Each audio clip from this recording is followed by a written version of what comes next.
Yeah, so I'll go with the overview. So like so I'll give a brief overview of what my dataset looks like.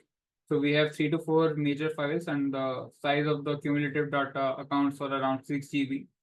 So I'll start with how I did the pre-processing part. So initially what I did was, for all the columns that have one or basically no values at all, no unique values at all, I removed them because they would eventually not contribute for creating any model. Now the second thing was, for example, I had datasets corresponding to the bank department, the user, and the client. So eventually, to create initially, I was working upon all the three of the datasets separately. So when I was doing that, I realized that the accuracy was quite low. And eventually, I found out was I could merge all the three of the datasets if I get the if I use loan ID as a merging factor for both the client and the bank. So using that, I created a cumulative large dataset, and after that, I sorted the dataset on the basis of the loan ID and the client ID. Because initially they were in the jumbled order. So the problem was, for example, if a single client has taken two loans. So for what the thing here was, for example, if the loan is of like 60,000, the first point in the dataset would be 10,000 corresponding to loan one and 5,000 corresponding to loan two. So I sorted it accordingly so that I can get it in the right sequence. And the next step was removing the columns with high number of missing values. So some of the columns had about 80% or 90% of the columns in which they had missing values. So imputing them or filling them with any technique, let it be average, median, or KNN imputation, that would have been of no help and would have been highly biased. So eventually I had to remove them. And then I encoded the columns on the basis of the labels and their type. For example, if you have a date, one is 1st December, the second one is 17 December. So instead, I will encode it as 0 and 17.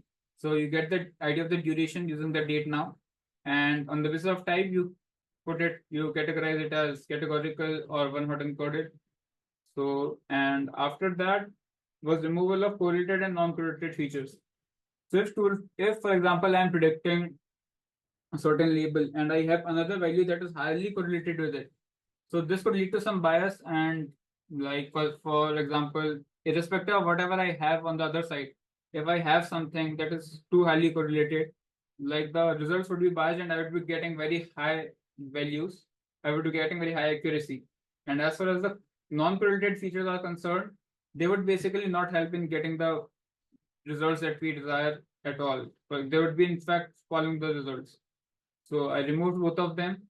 Now I followed by chi-square test and p-value testing and ANOVA f-scores and p-scores. So basically, these are two techniques that you learn in data science, and they work for basically categorical and one-hot features separately.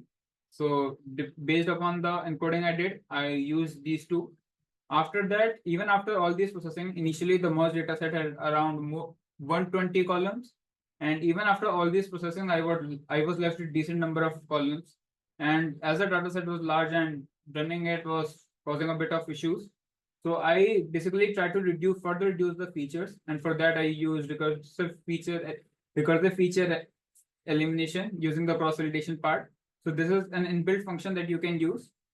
So after that, I used test split, tried with all ML models that are over there, and I compiled my result. So here's a bit of explanation part for that. Apart from that, with the current work, we can predict the interest rate that a bank could possibly look to charge. The interest rate a person might end up paying. For example, if a person basically, suppose you were supposed to pay the loan after a year, but you end up defaulting, so the interest keeps up increasing. So you can predict that as well. And the third thing is if a person is likely to default on a loan or not. So all these things currently I have coded these parts. Now the future goals are refine the current work. So basically the current work, what I have done is it is not in functional form. So basically I have copy pasted the part and done that, which is basically wrong, and I will improve it so that it would be neat and helpful for if someone goes on and continues my work. The second thing is I wish to create a web application where I could connect of what all the work I'm doing with the front end, and basically users could select the features by themselves or choose what they would like to predict. And the third one was improving the current documentation. I mentioned it in my proposal as well. When looking into the project, the previous it was very hard to find the documentations. They were not there in the GitHub repo itself. So I look to fix that as well, not only for my part, but also for the previous work that I had went through. So yeah, these are the things I'll look to solve, and this is the work I have done as of now. Thank you. Thank So you, I'm Parth. open to any questions. Yeah, thank you, Parth, for that thorough update. We're looking forward to the continued efforts in the second half of the summer. So glad you've made such good progress thus far.